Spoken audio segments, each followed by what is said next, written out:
All right, holding nothing back, all the different types of loans and financing options that are available for beginner real estate investors. No one's going to watch this. This is too informative, but here goes nothing.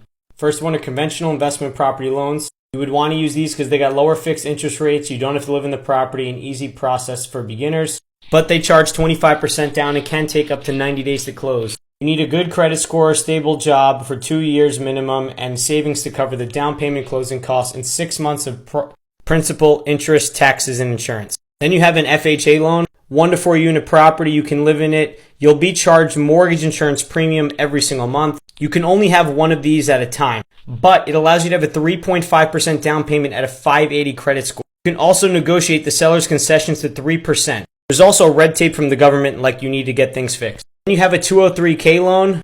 This is the same thing as an FHA loan, except they'll give you money for a rehab. Then you have a VA loan that's for veterans.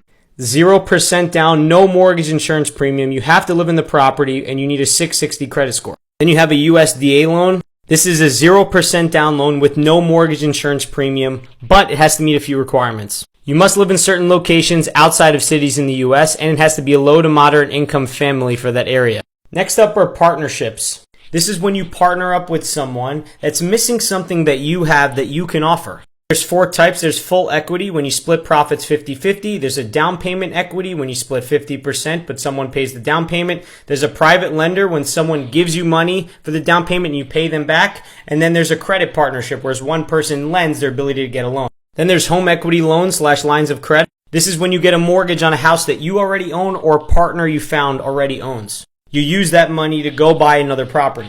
There's 2 more that aren't on here: hard money loans and non-recourse loans. They are loans that are based on the property's ability to make money, not on your ability to make money. And the last one is seller financing. This is when you get a loan with the seller of the home, not an actual bank.